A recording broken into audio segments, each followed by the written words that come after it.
Assalamualaikum warahmatullahi wabarakatuh. Selamat datang kembali di channel ini, channel yang membahas tentang merpati dan segala macam-macamnya. Oke, di video kali ini kita akan membahas tentang perbedaan antara burung trah dan non trah, teman-teman. Apa sih keunggulannya, apa sih manfaatnya, apa juga kerugiannya, gitu teman-teman. Oke, mari kita jelaskan satu persatu ya teman-teman. Kita mulai dari burung trah dulu teman-teman. Apa sih yang dinamakan burung trah gitu kan? Ini menurut saya pribadi ya teman-teman, burung trah itu burung yang diketahui jalur-jalurnya teman-teman, jalur bapaknya, jalur ibunya, kakeknya, gitu teman-teman. Biasanya kalau burung trah itu didapat dari ternakan-ternakan teman-teman, entah itu ternakan kecil maupun ternakan gede, ataupun burung milik kita sendiri yang pikan sendiri gitu teman-teman. Itu bisa dibilang trah karena udah tahu indukannya gitu teman-teman. Apa aja sih trah-trah yang dikenal di Indonesia gitu kan, yang gede gitu kan. Kita ada yang namanya trah baron. Baron tuh dari Tegal teman-teman ya, itu burungnya cakep-cakep tuh. Ada juga trah dari Rampok, dari Haji Roni, itu bagus-bagus juga. Dan ada Kenwood teman-teman. Kenwood itu juga trah juga, itu Kenwood dari Pekalongan, yang teman-teman juga tahu harganya sangat fantastis, baik anaknya maupun sampai cucunya, cicitnya juga, itu harganya gila-gilaan. Khususnya Thor yang booming itu Thor sama tapak Buddha teman-teman, itu harganya gila-gilaan banget. Rampok juga sampai cicitnya juga masih harganya masih gila-gilaan. Di Baron juga sama teman-teman. Di Baron itu minimal itu kisaran 2 digit, 10 jutaan gitu teman-teman. Itu saya udah coba WA. Saya juga kebetulan punya teman-teman, punya trah Baron. Nanti kita review ya teman-teman ya. Oke teman-teman, saya sedikit menjelaskan tentang trah-trah apa saja gitu yang sekarang lagi ramai ya teman-teman ya. Itu ada yang dari Jawa tuh, yang deket-deket sini, dari Tegal tuh ada Baron. Baron tuh yang terkenal sekarang itu Kaisar teman-teman, atau enggak kombinasi dari Super Breed Mawar sama PW juga sekarang lagi ramai ya teman-teman. Terus ada Hannibal, Walet, itu juga kombinasi yang bagus teman-teman. Sama yang masih ramai juga itu trah sapu angin dari Baron, itu masih bagus semua itu keturunan-keturunannya teman-teman. Dan juga ada lagi di Pekalongan tim Kenwood, itu Kenwood juga, jalur Kenwood, trah Kenwood juga masih jadi inceran di pasaran gitu teman-teman, di penghobi merpati, di lapak itu. Dan juga trah Thor tuh yang udah banyak sekali mengeluarkan anak cicit yang bagus-bagus sekali itu dari trah Thor. Juga ada tapak Buddha juga sama itu teman-teman. Kalau yang di luar Jawa itu yang saya ketahui cuma trah Haji Roni itu teman-teman, sama tim Talindo juga sering masuk tuh di event-event besar gitu teman-teman. Tapi saya kurang tahu trahnya apa tim Talindo, soalnya agak banyak gitu teman-teman. Oke, balik lagi untuk masalah trah. Biasanya tuh trah tercipta dari burung-burung khususnya yang udah ternama gitu teman-teman ya, biar menghasilkan anak yang juga bagus teman-teman. Ada trial dan error atau segala macam gitu. Jadi bisa dibilang prosesnya itu agak lama gitu teman-teman untuk menciptakan jalur trah ini gitu teman-teman. Jadi memang untuk harganya juga kebanyakan juga agak mahal-mahal ya teman-teman, khususnya trah ternama gitu teman-teman. Ada satu lagi itu kalau di saya itu ada kemarin saya beli dapat lelangan gitu dari Baron, itu trah sapu angin, terus kombinasi motrep sama spekter gitu teman-teman, digabung. Dinamit juga ada, nanti saya akan sertakan silsilahnya gitu teman-teman. Oke, dari ada pertanyaan gini teman-teman, dari mana saja sih burung trah tersebut gitu, atau enggak gimana sih penamaan burung trah tersebut, dapat dari mana sih burung trah tersebut gitu ya teman-teman. Kita bedah satu persatu ya teman-teman. Burung trah tersebut itu bisa berasal dari mana saja teman-teman. Yang penting itu kita ketahui dari jalur bapaknya sama jalur betinanya teman-teman. Yang namanya trah juga nggak selalu nama-nama gede gitu ya teman-teman. Kadang nama-nama kecil ataupun pinggiran juga bisa jadi trah gitu teman-teman. Yang penting kita tahu dari mana saja sih burung tersebut gitu ya teman-teman. Saya ada satu contoh teman-teman. Ini teman-teman.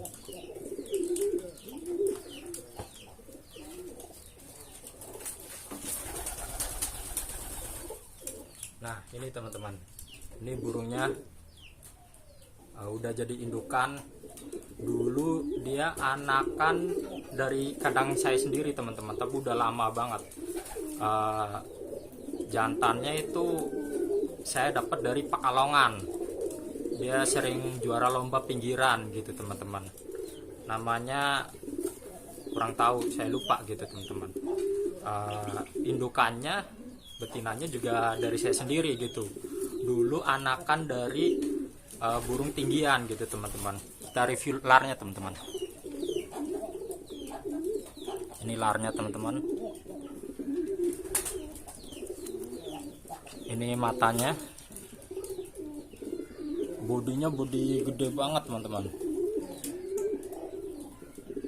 Nah ini adalah salah satu contoh burung trah, tapi bukan trah ternama gitu teman-teman. Disebut trah itu karena saya tahu dari mana cara kerjanya ataupun mentalnya, saya tahu gitu teman-teman, dan bisa diprediksi anaknya. Nah itu yang poin penting dari trah tersebut adalah memprediksi anak-anakannya teman-teman. Kayak ini karakternya juga bagus, nembaknya keras banget dia, terbangnya stabil, belum terlalu kencang tapi bawahnya enak teman-teman. Makanya saya ini disilang dengan beberapa betina yang menurut saya bagus gitu teman-teman, biar anakannya juga bagus gitu teman-teman, bisa diprediksi. Nah seperti itu, burung trah juga nggak selalu punya nama-nama gede gitu ya teman-teman, tapi saya juga punya burung trah yang gede gitu, trah ternama gitu teman-teman sebenarnya.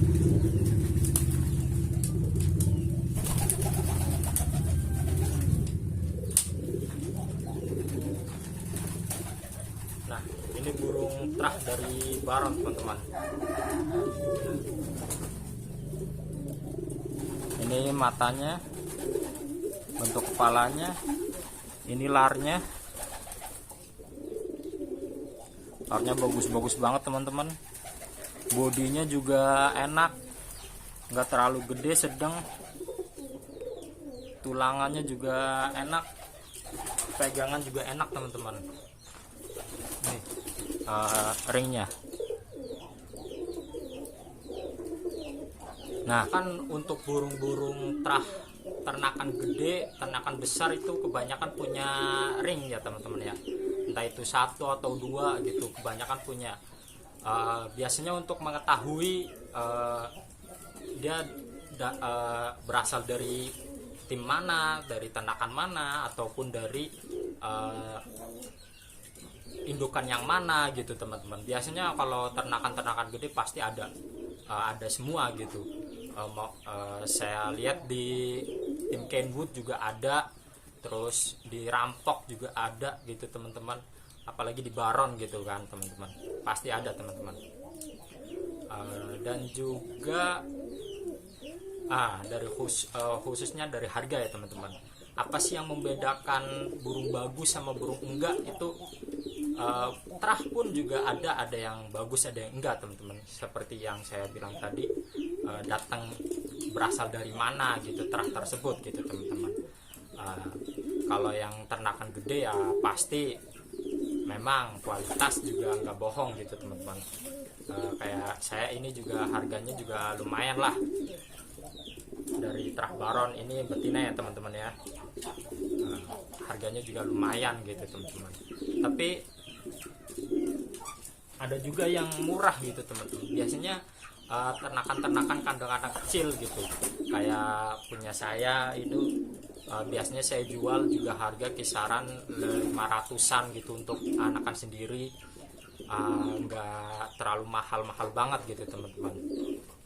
Atau juga kandang-kandang yang lain gitu kebanyakan juga sama gitu teman-teman. Terus apakah bagus gitu? Ya tergantung cara kerjanya gitu teman-teman. Kalau misal laki-laki gitu, kalau misal jantan kan bisa diterbangin, bisa dicoba gitu teman-teman. Tapi kalau betina kan susah gitu teman-teman. Itulah kenapa saya mencari ternakan Baron itu, khususnya itu perempuan gitu, betina gitu teman-teman, buat indukan di sini gitu. Soalnya saya ada beberapa pejantan yang bagus gitu, kinerjanya bagus, terus dapatnya juga terahnya juga bagus gitu teman-teman. Terus ini saya juga punya teman-teman burung terah tapi dari comal gitu, dari saudara gitu teman-teman. Dia nggak ada haringnya ya teman-teman ya. Emang ternakan kecil gitu kan. Kita review larnya teman-teman. Kelihatan larnya bagus, stabil banget. Emang karakternya stabil gitu teman-teman. Ini terbangnya stabil, langsung naik tinggi gitu teman-teman. Tembakannya juga bagus. Saya juga udah tahu nama terahnya, tapi katanya jangan disebutin gitu dari pihak sononya, pihak yang saya beli gitu teman-teman.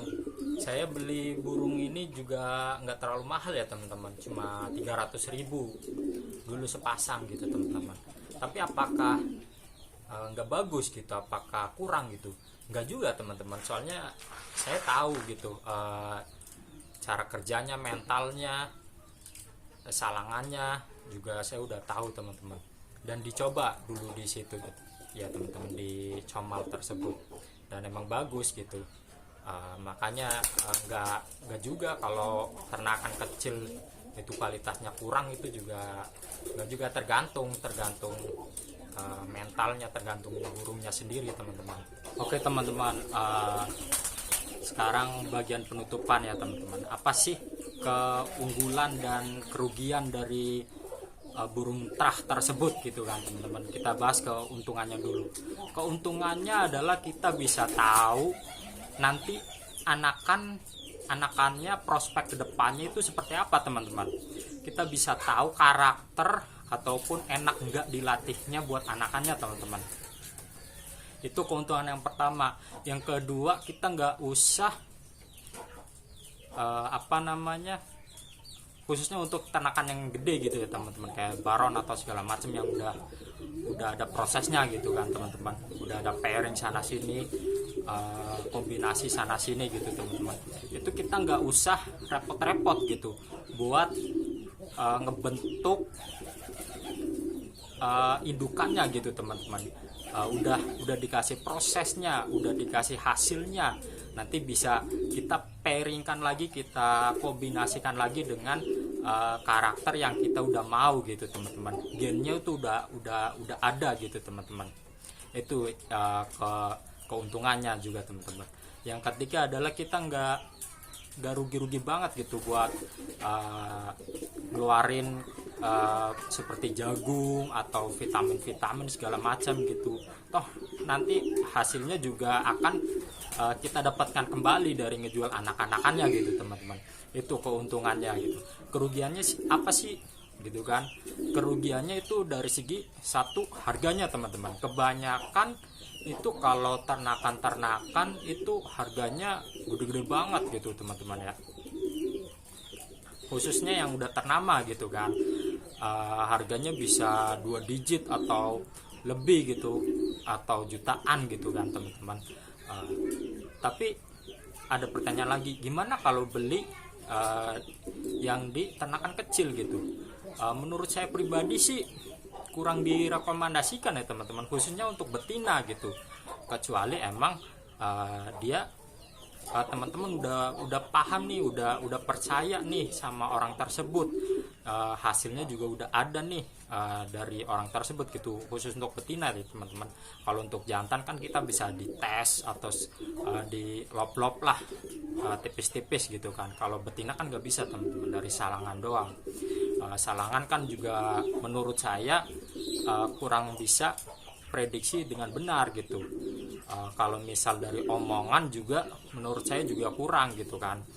Bisa saja di ternakan kecil A bilangnya ini anak bekel gitu, sedangkan anak bekel sendiri harganya nggak masuk akal gitu teman-teman. Atau enggak ini anak tor gitu, sedangkan anak tor juga pasti Mas Junet juga ngeluarin juga nggak sembarang orang gitu teman-teman.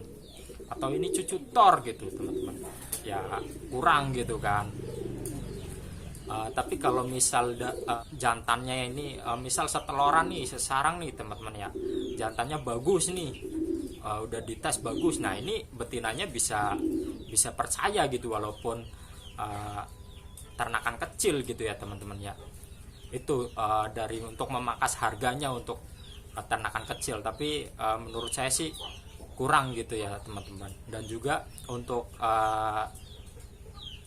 buat memulai ternakan dari awal itu menurut saya itu butuh fondasi yang bagus gitu, butuh kepercayaan yang bagus buat ke konsumennya gitu teman-teman. Dengan cara kayak saya ada kenapa saya beli di Baron juga, karena di Baron selain namanya gede juga ada sertifikatnya teman-teman. Jadi bisa tahu, oh ini nih anakannya, ini nih sertifikatnya, ini nih, jadi asli gitu teman-teman, dari produk Baron, dari ternakan Baron gitu teman-teman.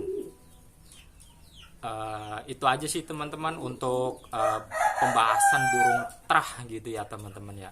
Semoga saya juga di sini juga masih belajar teman-teman, nggak menggurui atau apa, itu menurut perspektif saya sendiri gitu teman-teman ya. Oke, terima kasih, itu saja yang bisa saya sampaikan di video kali ini. Semoga informasinya masuk ya teman-teman ya. Salam sehat selalu, salam dunia merpati.